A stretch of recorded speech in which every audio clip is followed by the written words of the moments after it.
will be aligned with dynamic industry needs.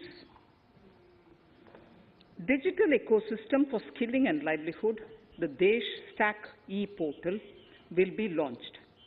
This aims to empower citizens to skill, reskill, or upskill through online training. It will also provide API-based trusted skill credentials, payment and discovery layers to find relevant jobs and entrepreneurial opportunities. Startups will be promoted to facilitate Drone Shakti through varied applications and for drone as a service.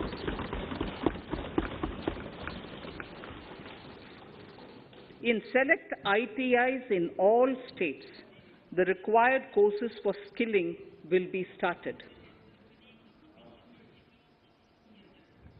Due to the pandemic-induced closure of schools, our children, particularly in the rural areas and those from scheduled castes and scheduled tribes and other weaker sections, have lost almost 2 years of formal education. Mostly, these are children in government schools. We recognize the need to impart supplementary teaching and to build a resilient mechanism for education delivery. For this purpose, One Class, One TV channel program of PM E-Vidya will be expanded from 12 to 200 TV channels. This will enable all states to provide supplementary education in regional languages for classes 1 to 12.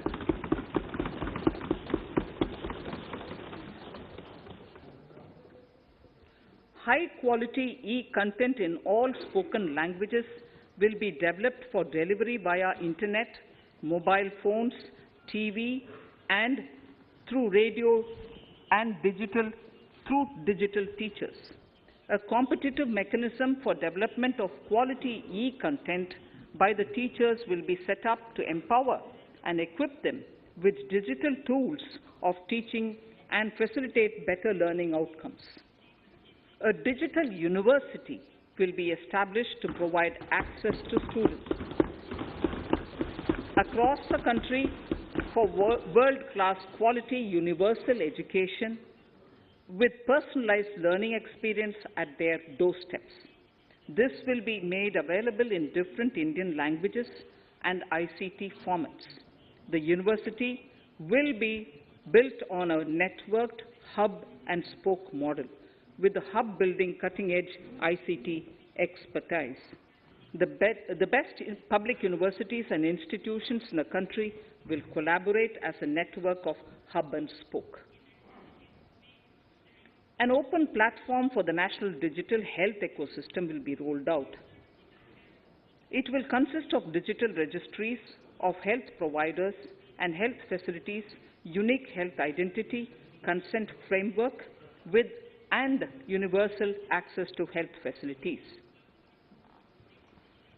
The pandemic has accentuated mental health problems in people of all ages. To better the access to quality mental health counseling and care services, a national Tele mental health program will be launched. This will include a network of 23 Tele mental health centers of excellence, with NIMHANS being the nodal center, and International Institute of Information Technology, Bangalore, IIIT Bangalore, providing technology support.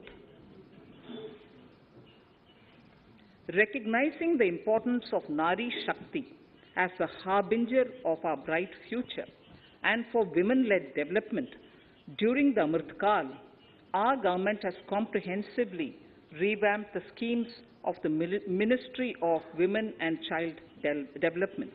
Accordingly, 3 schemes, namely Mission Shakti, Mission Vatsalya, Saksham Anganwadi and Poshan 2.0 were launched recently to provide integrated benefits to women and children. Saksham Anganwadis are a new generation Anganwadis that have better infrastructure and audio-visual aids powered by clean energy and providing improved environment for early childhood development. 2 lakh Anganwadis will be upgraded under this scheme. Current coverage of Har Ghar Nal Se Jal is 8.7 crores. Of this, 5.5 crore households were provided tap water in last 2 years itself. Allocation of 60,000 crores of rupees has been made with an aim to cover 3.8 crore households in 2022 and 23. In 22-23, 80 lakh houses will be completed for the identified eligible beneficiaries of the PM Awas Yojana, both rural and urban. 48,000 crores is allotted for this purpose. The central government will work with the state governments for reduction of time required for all land and construction-related approvals, for promoting affordable housing for middle class and for the economically weaker sections in urban areas. We shall also work with the financial sector, regulators, to expand access to capital along with reduction in cost of intermediaries. A new scheme, Prime Minister's Development Initiative for the Northeast, will be implemented through the Northeastern Council. It will fund infrastructure in the spirit of PM Gati Shakti and social development projects based on felt needs of the Northeast. This will enable livelihood activities for youth and women, filling the gaps in various sectors. It will not be a substitute for existing central or state schemes. While the central ministries may also post their candidate projects, priority will be given to those posted by the states.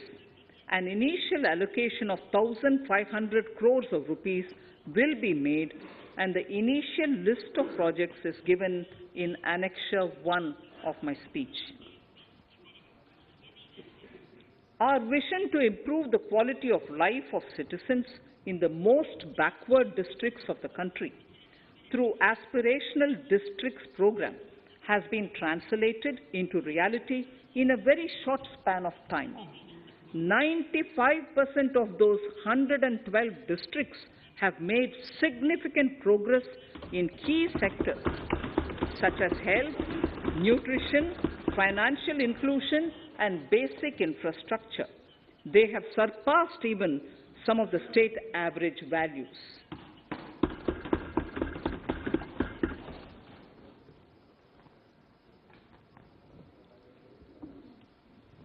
However, in those districts, some blocks continue to lag. In 22-23, the program will focus on such blocks in those districts. Border villages with sparse population, limited connectivity, and infrastructure often get left out from the development gains. Such villages on the northern border will be covered under a new Vibrant Villages program.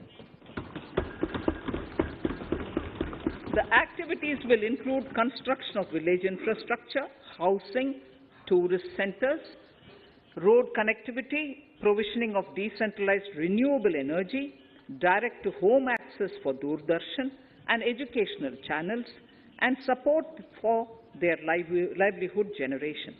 Additional funding for these activities will be provided. Existing schemes will be converged. We will define their outcomes and monitor them on a constant basis.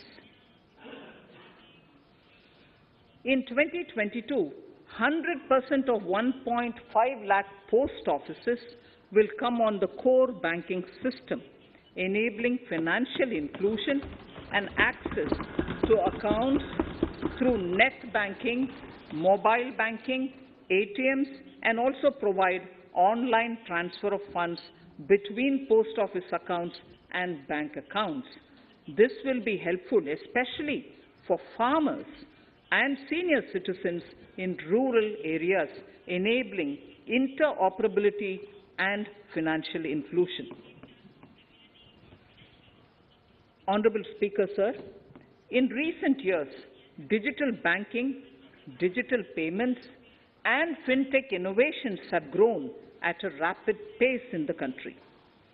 Government is continuously encouraging these sectors to ensure that the benefits of digital banking reach every nook and corner of the country in a consumer-friendly manner. Taking forward this agenda and to mark 75 years of our independence, it is proposed to set up 75 digital banking units in 75 districts of the country by scheduled commercial banks. The financial support for digital payment ecosystem announced in the previous budget will continue in 22-23 as well. This will encourage further adoption of digital payments. There will also be a focus to promote use of payment platforms that are economical and user-friendly. Sir, I move to the next priority. In recent years, over 25,000 compliances were reduced and nearly 1,500 union laws were repealed. This is the result of our government's strong commitment for minimum government and maximum governance. 1,486 union laws were repealed.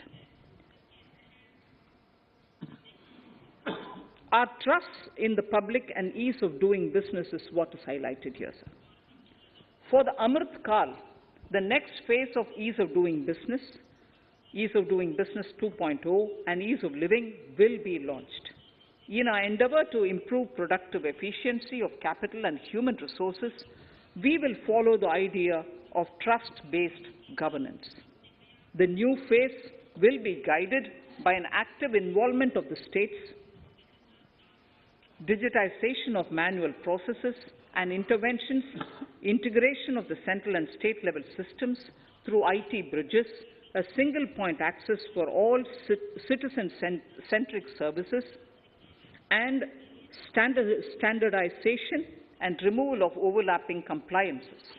Crowdsourcing of suggestions and ground-level assessment of the impact with active involvement of citizens and businesses will be encouraged. A single window portal, Parivesh, for all green clearances was launched in 2018. It has been instrumental in reducing the time required for approvals significantly. The scope of this portal will be expanded to provide information to the applicants based on location of units. Information about specific approvals will be provided. It will enable application for all 4 approvals through a single form and tracking of the process through Centralized Processing Center Green, CPC Green. E-passports. The issuance of e-passports using embedded chip and futuristic technology will be rolled out in 22-23 to enhance the convenience for the citizens in their overseas travel. By the time of India at 100, nearly half our population is likely to be living in urban areas. To prepare for this, orderly urban development is of critical importance. This will help realize the country's economic potential, including livelihood opportunities for the demographic dividend. For this, on the one hand, we need to nurture the megacities and their hinterlands to become current centers of economic growth. On the other, we need to facilitate Tier 2 and Tier 3 cities to take on the mantle in the future. This would require us to reimagine our cities into centers of sustainable living with opportunities for all, including women and our youth. For this to happen, urban planning cannot continue with a business-as-usual approach. We plan to steer a paradigm change. A high-level committee of reputed urban planners, urban economists, and institutions will be formed to make recommendations on urban sector policies, capacity building, planning, implementation, and governance. For urban capacity building, support will be provided to the states. Modernization of building bylaws, town planning schemes, transit-oriented development will be implemented. This will facilitate reforms for people to live and work closer to the mass transit systems. The central government's financial support for mass transit projects and Amrit scheme will be leveraged for formulation of action plans and their implementation for facilitating the TOD and TPS by the states. For developing India-specific knowledge in urban planning and design, and to deliver certified training in these areas, up to 5 existing academic institutions in different regions will be designated as centers of excellence. These centers will be provided endowment fund of 250 crore each. In addition, the AICTE will take the lead to improve syllabi, quality and access of urban planning courses in other institutions. We will promote a shift to use of public transport in urban areas.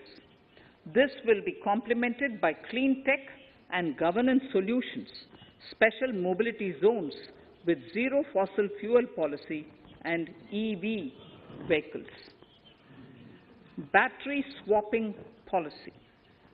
Considering the constraint of space in urban areas, for setting up charging stations at scale, a battery swapping policy will be brought out and interoperability standards will be formulated.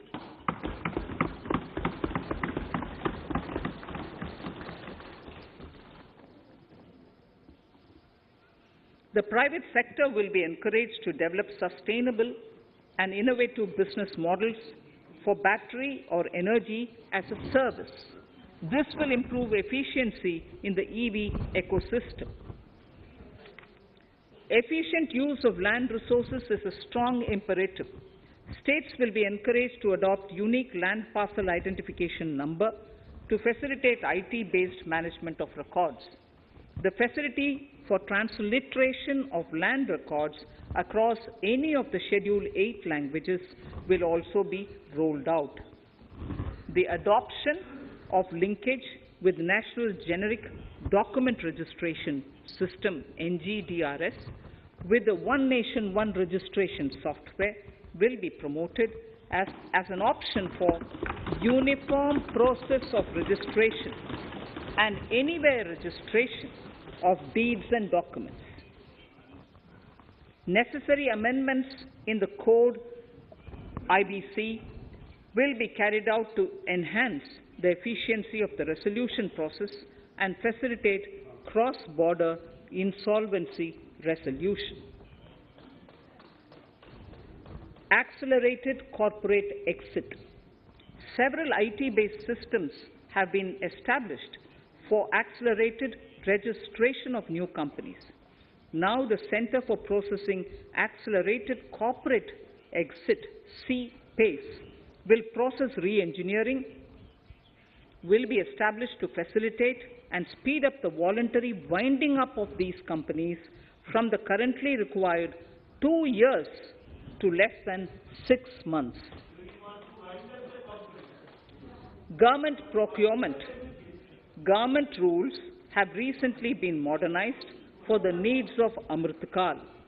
The new rules have benefited from the inputs from various stakeholders.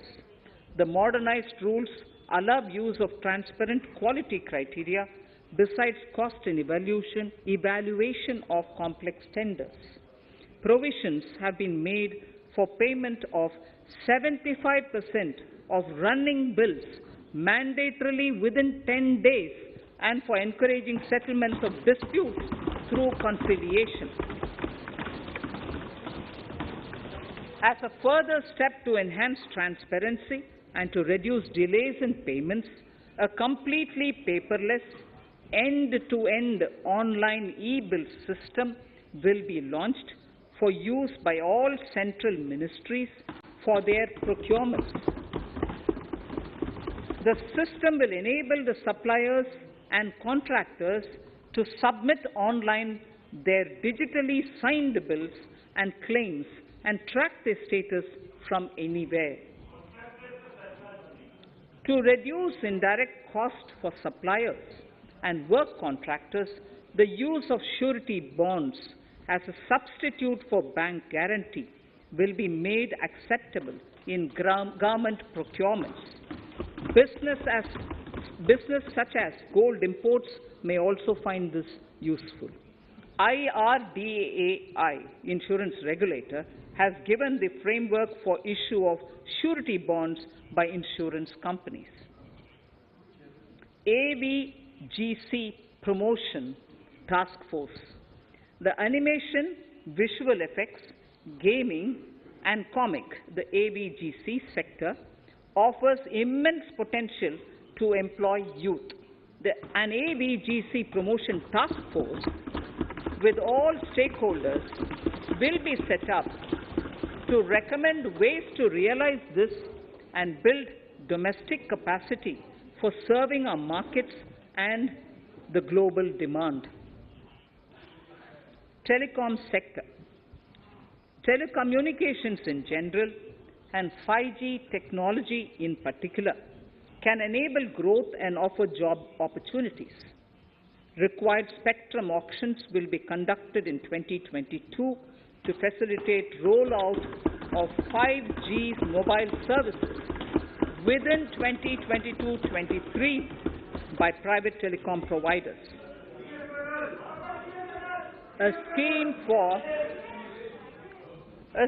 for design-led manufacturing will be launched to build a strong ecosystem for 5G as part of the production-linked incentive scheme. To enable affordable broadband and mobile service proliferation in rural and remote areas, 5% of annual collections under the Universal Service Obligation Fund will be allocated. This will promote R&D and commercialization of technologies and solutions. Our vision is that all villages and their residents should have the same access to e-services, communication facilities, and digital resources as urban areas and their residents. The contracts for laying optical fiber in all villages, including remote areas, will be awarded under the BharatNet project through PPP in 22 and 23. Completion is expected in 2025. Measures will be taken to enable better and more efficient use of the optical fiber. Export promotion.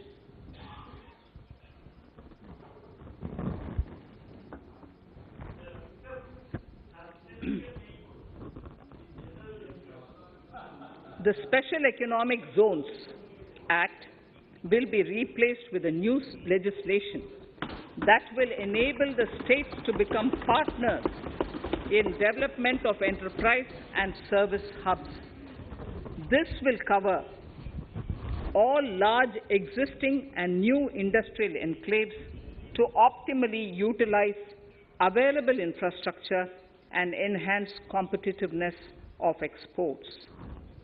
Atmanirbharta in defense. Our government is committed to reducing imports and promoting Atmanirbharta in equipment for the armed forces. 68% of the capital procurement budget will be earmarked for domestic industry in 22-23, up from 58% in 21-22. Defense R&D will be opened up for industry, startups and academia, with 25% of defense R&D budget earmarked. Private industry will be encouraged to take up design and development of military platforms and equipment in collaboration with DRDO and other organizations through SPV model.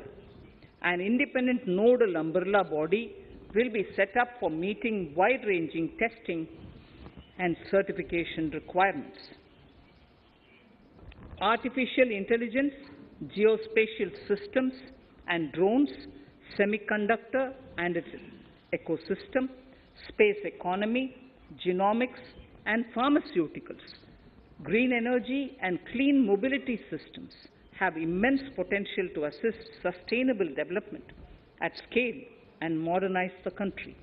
They provide employment opportunities for our youth and make Indian industry more efficient and competitive.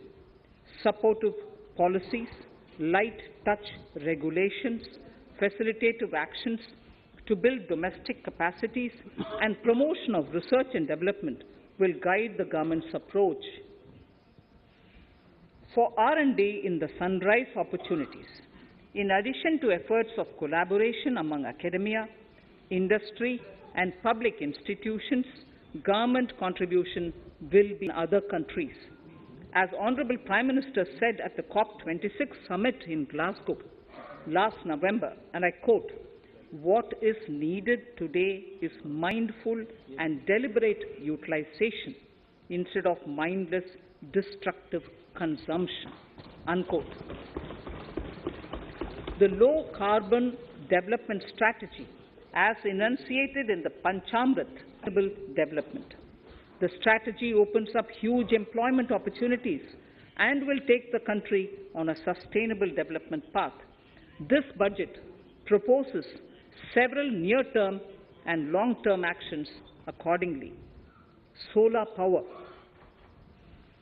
To facilitate domestic manufacturing for the ambitious goal of 280 gigawatts of installed solar capacity by 2030, an additional allocation of 19,500 crores for PLI, production-linked incentives, for manufacturing of high-efficiency modules with priority to fully integrate manufacturing units from polysilicon to solar PV modules will be made.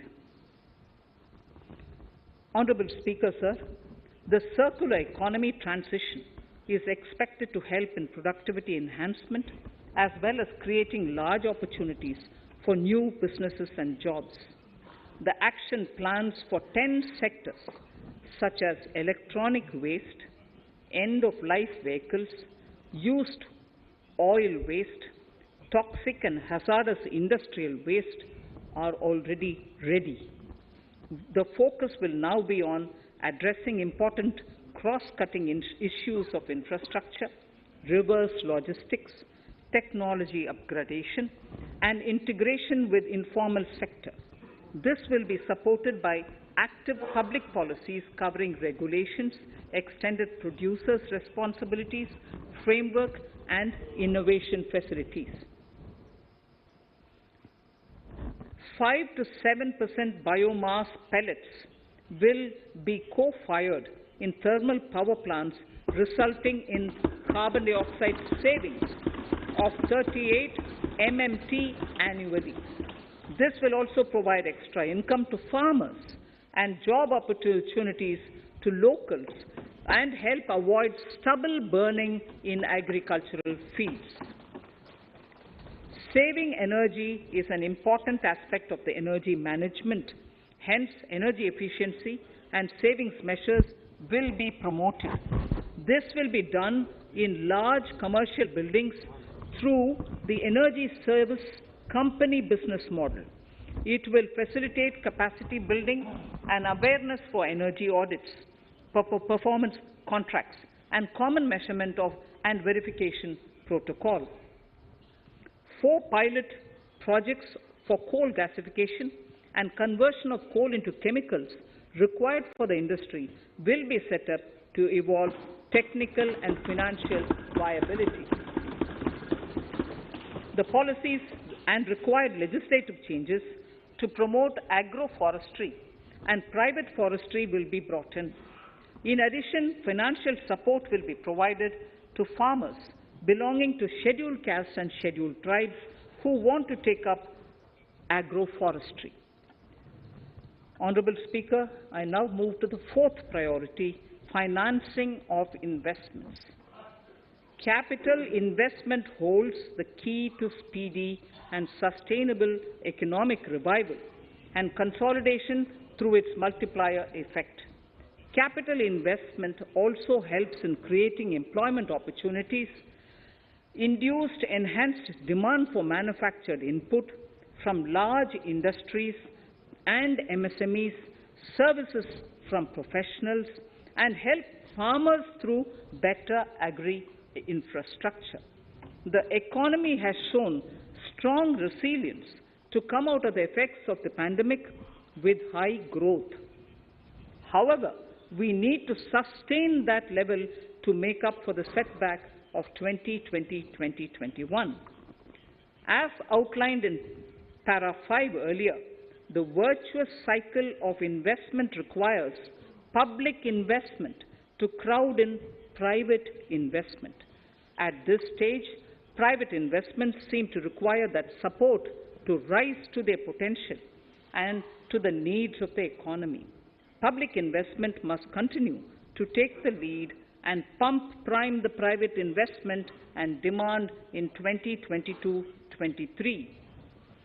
Considering the above imperative, the outlay for capital expenditure in the Union budget is once again being stepped up sharply by 35.4% from 5.54 lakh crore in the current year to 7.50 lakh crores in 22-23.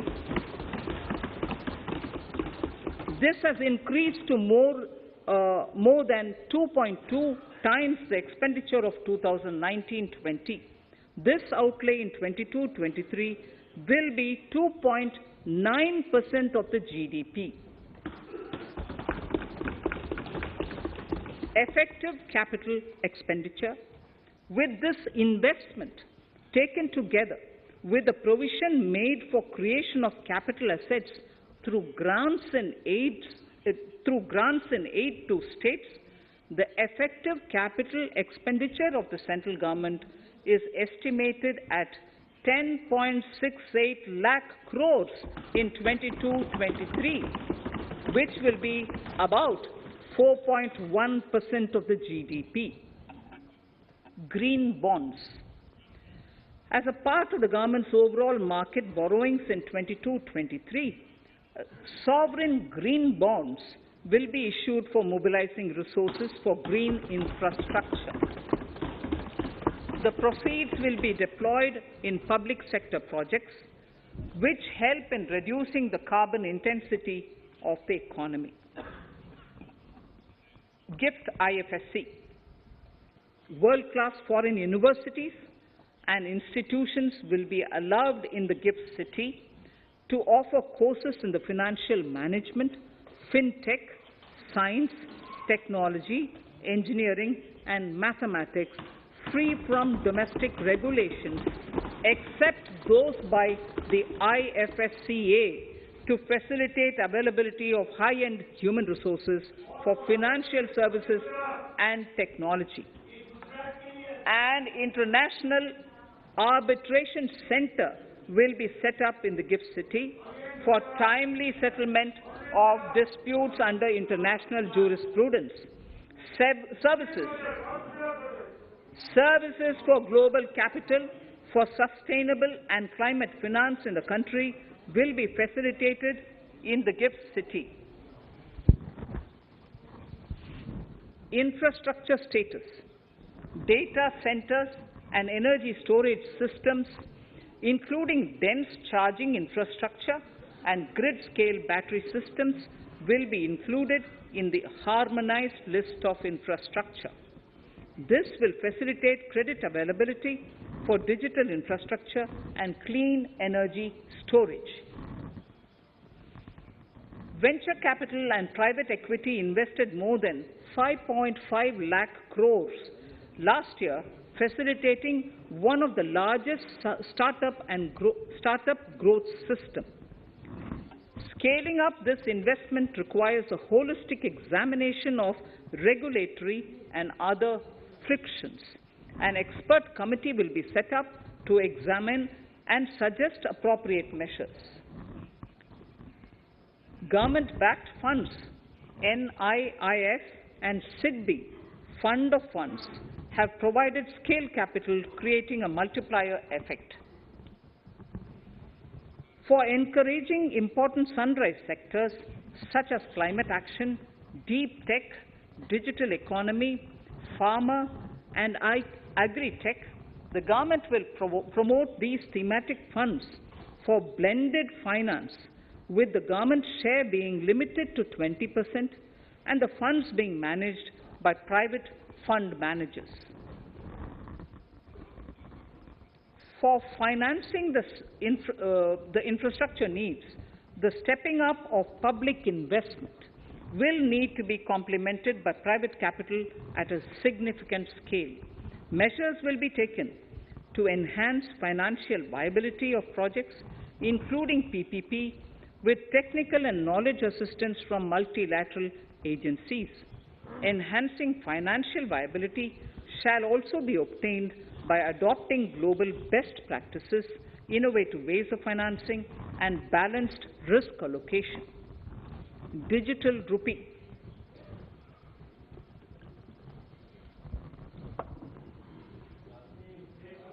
Introduction of a central bank digital currency will give a big boost to digital economy.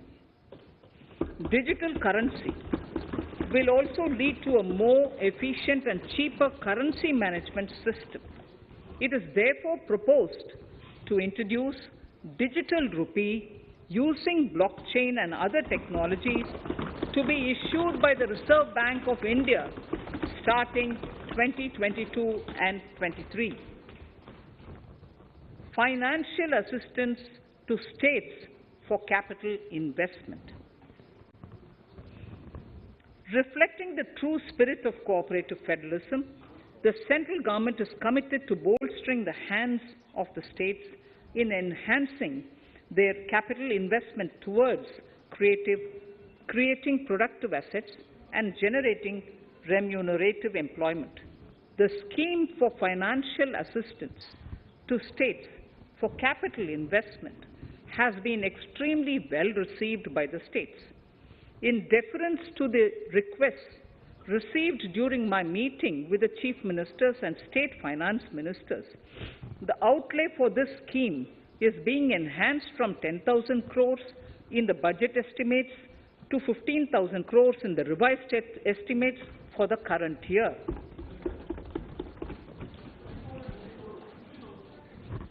For 22-23,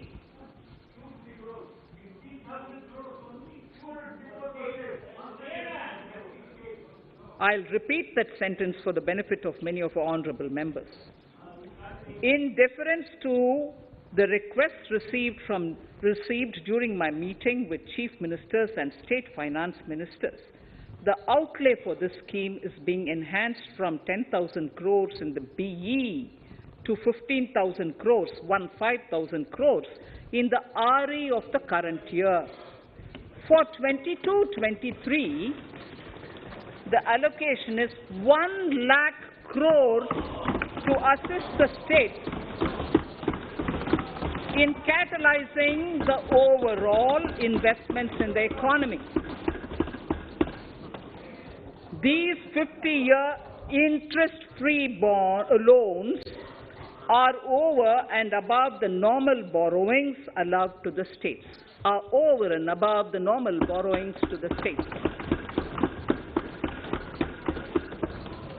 This allocation will be used for PM Gati Shakti related and other productive capital investments of the states. It will also include components for supplemental funding for priority segments of PM Gram Sadak Yojana, including support for the state share, digitization of the economy, including digital payments and completion of OFC network, and reforms related to building bylaws, town planning schemes, transit-oriented development, and transferable development rights.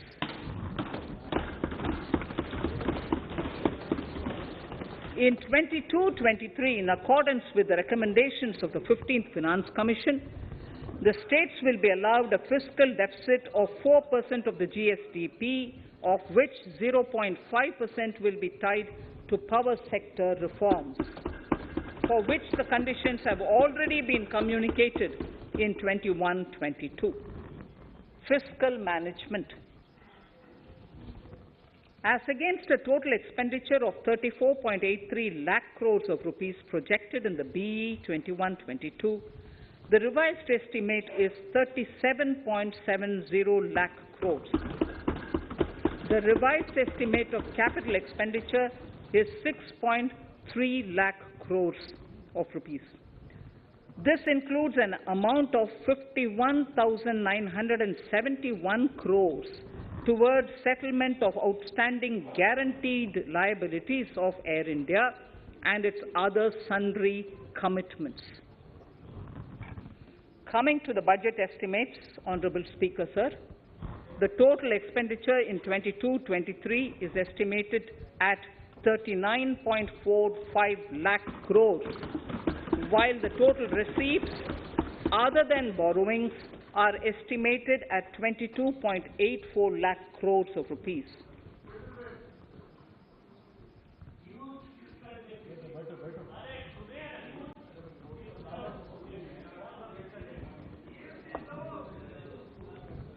The revised fiscal deficit, Honourable Speaker, in the current year is estimated at 6.9% of the GDP, as against 6.8% projected in the budget estimates.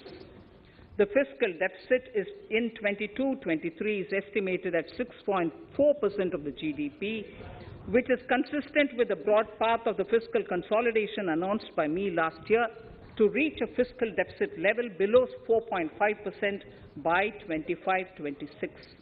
While setting the fiscal deficit level in 22-23, I am conscious of the need to nurture growth through public investment to become stronger and sustainable. I will now move to Part B of my speech.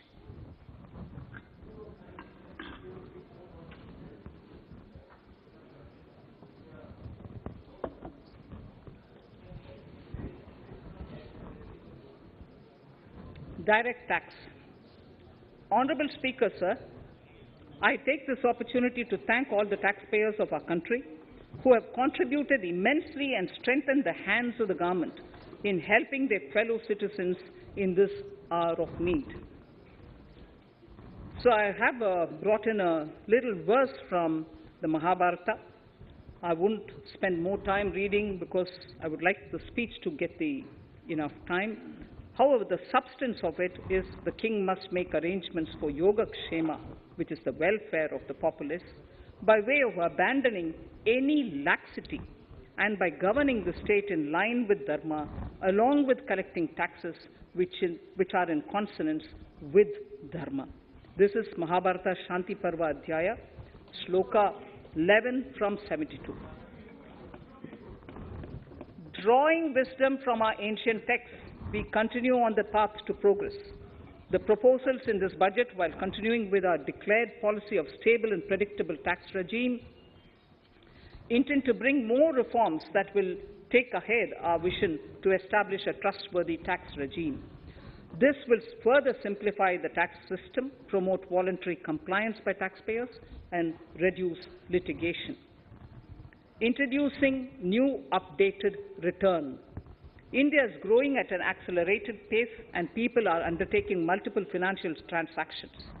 The Income Tax Department has established a robust framework of reporting of taxpayers' transactions. In this context, some taxpayers may realize that they have committed omissions or mistakes in correctly estimating their income for taxpayers. New provision permitting taxpayers to file an updated return on payment of additional tax. This updated return can be filed within 2 years from the end of the relevant assessment year.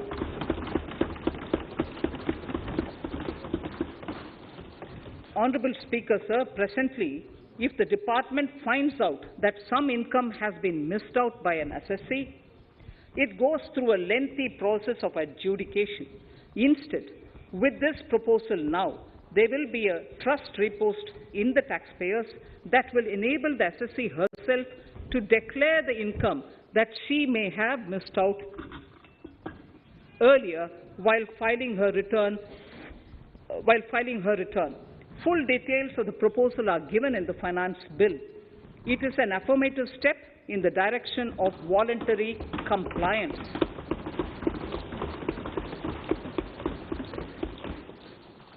Reduced alternative minimum tax rate and surcharge for cooperatives.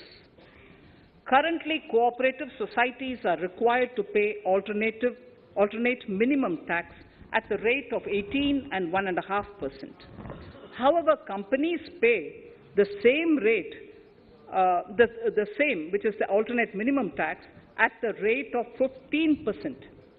To provide a level playing field between cooperative societies and companies, I propose to reduce this rate for the cooperative societies also to 15%. Honourable Speaker, sir, I also propose to reduce the surcharge on cooperative societies from the present 12% to 7% for those having total income of more than 1 crore and up to 10 crores.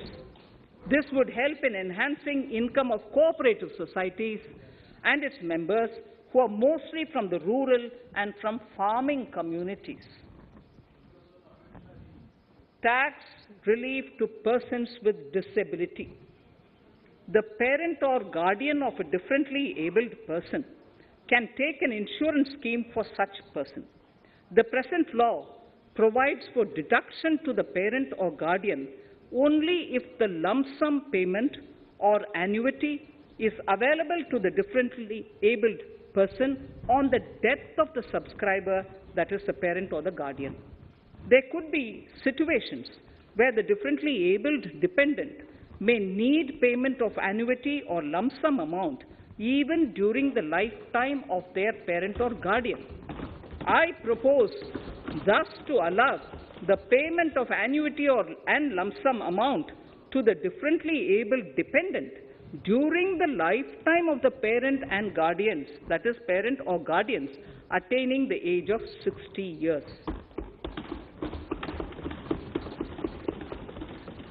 Parity between employees of the state and central governments. At present, the central government contributes 14% of the salary of its employee to the National Pension System, NPS, Tier 1. This is allowed as a deduction in computing the income of the employee. However, such deduction is allowed only to the extent of 10% of the salary in case of employees of the state governments. To provide equal treatment to both central and state government employees, I propose to increase the tax deduction limit from 10% to 14% on employers' contribution to the MPS account of state government employees as well. This would help in enhancing the social security benefits of the state government employees and bring them at par with central government employees. Incentives for startups. Startups have emerged as drivers of growth for our economy. Over the past few years, the country has seen a manifold increase in successful startups. Eligible startups established before 31/3/2022 had been provided a tax incentive for 3 consecutive years out of the 10 years from incorporation. In view of the COVID pandemic, I propose to extend the period of incorporation of the eligible startup by 1 more year, that is, up to 31/3/2023, for providing such tax incentives.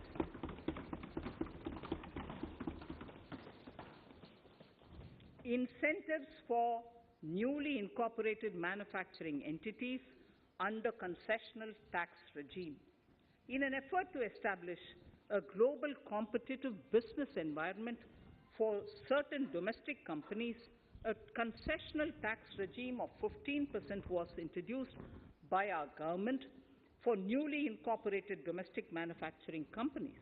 I propose to extend the last date for commencement of manufacturing or production under Section 115B AB by 1 more year, that is from 31st March 2023 to 31st March 2024.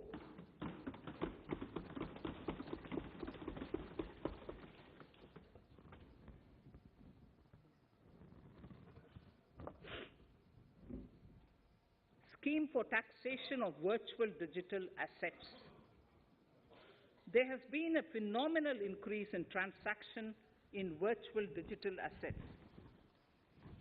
The magnitude and frequency of these transactions have made it imperative to provide for a specific tax regime. Accordingly, for the taxation of virtual digital assets, I propose to provide that any income from transfer of any virtual digital asset shall be taxed at the rate of 30%, 30%. No deduction in respect of any expenditure or allowance shall be allowed while computing such income except cost of acquisition. Further, loss from transfer of virtual digital asset cannot be set off against any other income. Further, in order to capture the transaction details, I also propose to provide for TDS on payment made in relation to transfer of virtual digital asset at the rate of 1% of such consideration above a monetary threshold. Gift of virtual digital asset is also proposed to be taxed in the hands of the recipient.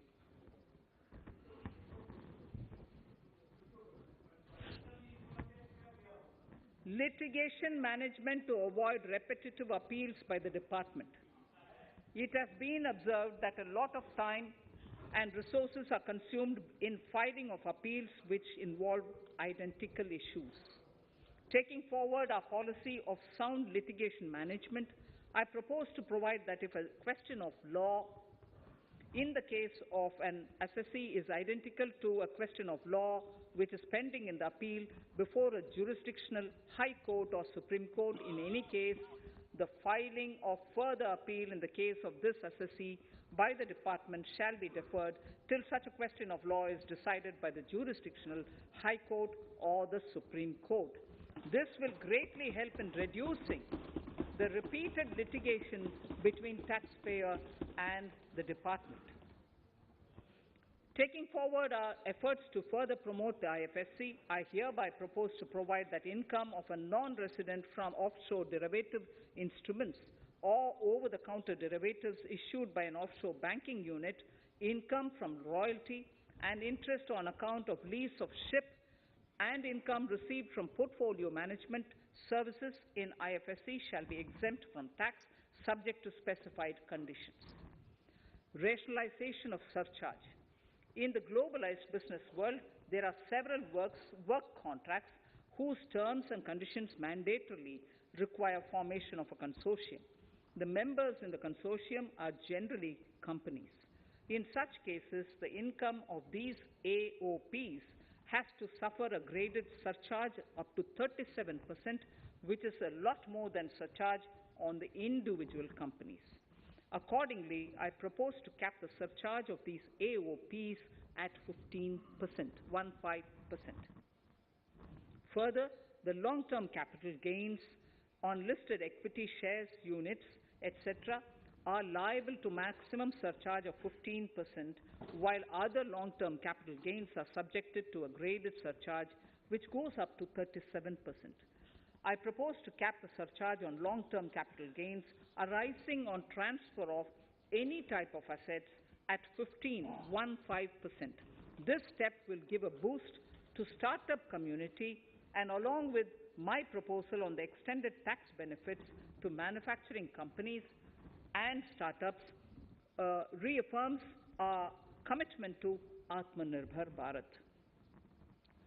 Clarification in relation to health and education cess as business expenditure. The income tax is not an allowable expenditure for computation of business income. This includes tax as well as surcharges. The health and education cess is imposed as an additional surcharge on the taxpayer for funding specific government welfare programs. However, some courts have allowed health and education cess as business expenditure, which is against the legislative intent. To reiterate the legislative intent, I propose to clarify that any surcharge or cess on income and profits is not allowable as business expenditure. Deterrence against tax evasion. Honorable Speaker, sir, presently there is ambiguity regarding set-off of brought forward loss against undisclosed income detected in search operations. It has been observed that in many cases where undisclosed income or suppression of sales, etc., is detected, payment of tax is avoided by setting off of losses. In order to bring certainty and to increase deterrence among tax evaders, I propose to provide that no set-off of any loss shall be allowed against undisclosed income detected during search and survey operations.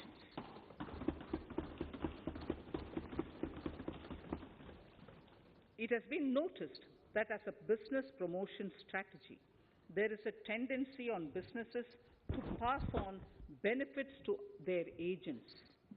Such benefits are taxable in the hands of the agents.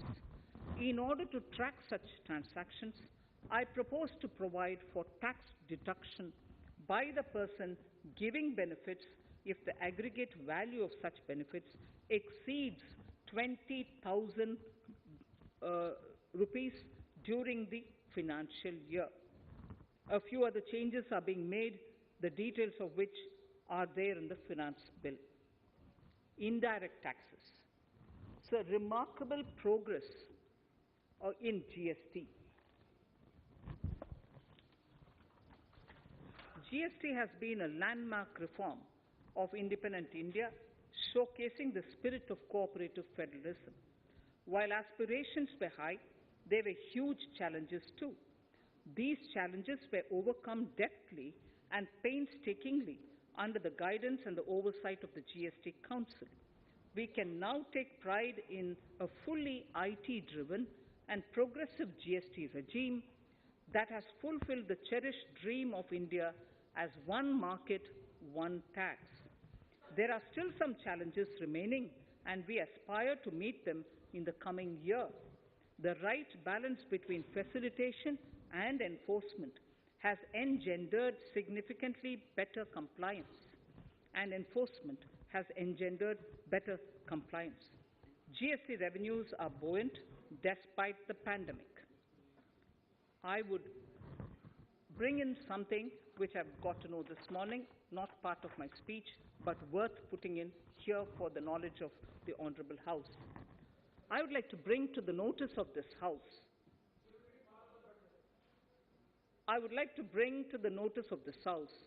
that the gross GST collections for the month of January 22 are rupees 1,40,986 crores,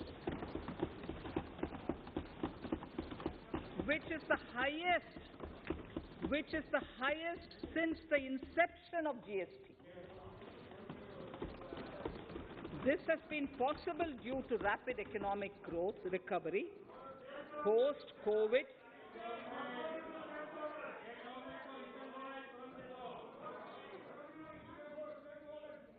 This has been possible due to the rapid economic recovery post-COVID, as well as various policy and administration undertaken by central and state tax administrations. Taxpayers deserve applause for this growth. Not only did they adapt to the changes, but enthusiastically contributed to the cost of paying taxes. Special economic zones. In part A of my speech, I have referred to the proposed reforms in SEZs. Alongside, we will also undertake reforms in customs administration of SEZs, and it shall henceforth be fully IT-driven and function on the customs national portal with a focus on higher facilitation and with only risk-based checks. This will ease doing business by SEZ units considerably.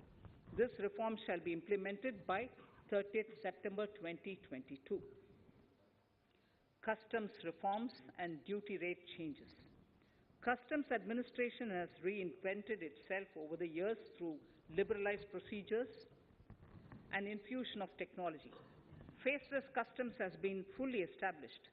During COVID-19 pandemic, customs formation, national frontline work against all odds, displaying agility and purpose. Customs reforms have played a very vital role in domestic capacity creation, providing level playing field to our MSMEs, easing the raw material supply side constraints, enhancing ease of doing business, and being an enabler to other policy initiatives such as PLI and phased manufacturing plans. My proposal on customs side are aligned to these objectives. Project imports and capital goods. National Capital Goods Policy 2016 aims at doubling the production of capital goods by 2025. This would create an employment opportunities and result in increased economic activity. However, several duty exemptions, even extending to over 3 decades, in some cases have been granted to capital goods for various sectors like power, fertilizer, textiles, leather footwear, food processing, and fertilizers. These exemptions have hindered the growth of the domestic capital goods sector. Similarly, project import duty concessions have also deprived the local producers of a level playing field in areas like coal mining projects, power generation, transmission or distribution projects, railway and metro projects. Our experience suggests that reasonable tariffs are conducive to the growth of domestic industry and make in India without significantly impacting the cost of essential imports. Accordingly, Honourable Speaker, Sir, it is proposed to phase out the concessional rates in capital goods and project imports gradually and apply a moderate tariff of 7.5%. Certain exemptions for advanced machineries that are not manufactured within the country shall continue. A few exemptions are being introduced on inputs like specialized castings, ball screw, and linear motion guide to encourage domestic manufacturing of capital goods. In the last 2 budgets, we have rationalized several customs exemptions. We have once again carried out an extensive consultation, including by crowdsourcing. As a result of these consultations, more than 350 exemption entries are proposed to be gradually phased out. These include exemptions on certain agricultural produce,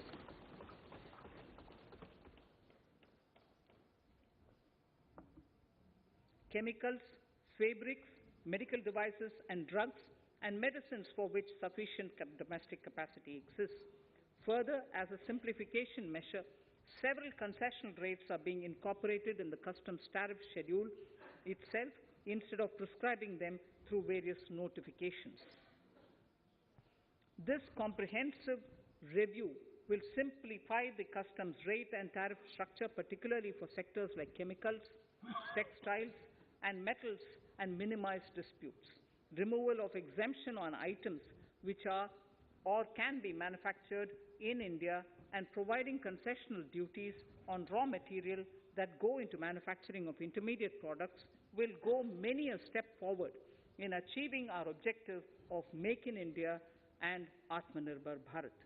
I shall now take up specific sector-specific proposals. Electronics. Electronic manufacturing has been growing rapidly. Customs duty rates are being calibrated to provide a graded rate structure to facilitate domestic manufacturing of wearable devices, hearable devices, and electronic smart meters. Duty concessions are being given to parts of transformer of mobile phone chargers and camera lens of mobile camera module and certain other such items. This will enable domestic manufacturing of high-growth electronic items. Gems and jewelry. To give a boost to the gems and jewelry sector, customs duty on cut and polished diamonds and gemstones is being reduced to 5%. Simply sawn diamond would attract nil customs duty. To facilitate export of jewelry through e-commerce, a simplified regulatory framework shall be implemented by June this year. To disincentivize import of undervalued imitation jewelry, the customs duty on imitation jewelry is being prescribed in a manner that a duty of at least 400 rupees per kg is paid on its import. Chemicals. Customs duty on certain critical chemicals, namely methanol, acetic acid, and heavy feedstocks for petroleum refining are being reduced, while duty is being raised on sodium cyanide, for which adequate capacity in the domestic arena exists. These changes will help in enhancing domestic value addition. MSMEs. Duty on umbrellas is being raised to 20%. Exemption to parts of umbrellas is being withdrawn. Exemption is also being rationalized on implements and tools for agricultural sector which are manufactured in India. Customs duty exemption given to steel scrap last year is being extended for another year to provide relief to MSME secondary steel producers. Certain anti-dumping and CVD on stainless steel and coated steel flat products, bars of alloy steel and high-speed steel are being revoked in larger public interest considering prevailing high prices of metals. To incentivize exports, exemptions are being provided on items such as embellishment, trimmings, fasteners, buttons, zipper, lining material, specified leather, furniture fittings, and packaging boxes that may be needed by bona fide exporters of handicrafts, textiles, leather garments, leather footwear, and other goods. Honorable Speaker, sir, duty is being reduced on certain inputs required for shrimp aquaculture so as to promote its exports. Tariff measure to encourage blending of fuel. Blending of fuel is a priority for this government. To encourage the efforts for blending of fuel, unblended fuel shall attract an additional differential excise duty of rupees 2 per litre from first day of October 22. A few other changes are being made in duty rates, customs, tariff and customs law, the details of which are there in the finance bill. Mr. Speaker, sir, with these words, I commend the budget to this august House. Thank you. Item number 2, Srimati Nirmala Sitharaman ji.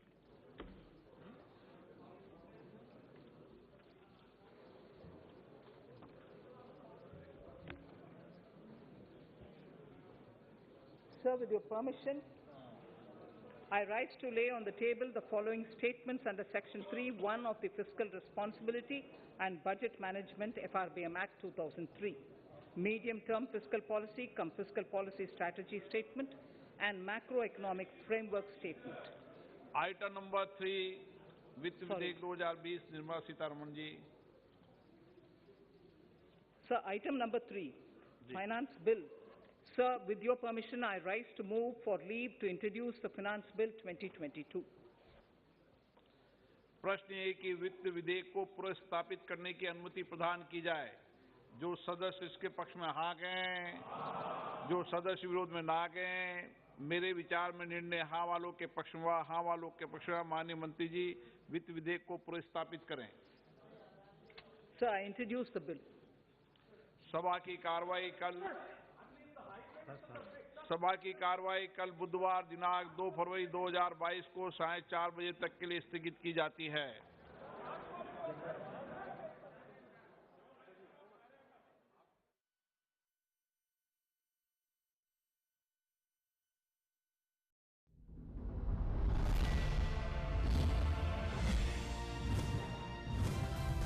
आप देख रहे हैं DD national, India का अपना channel. एक लौ जो जली, रोशनी बढ़ चली,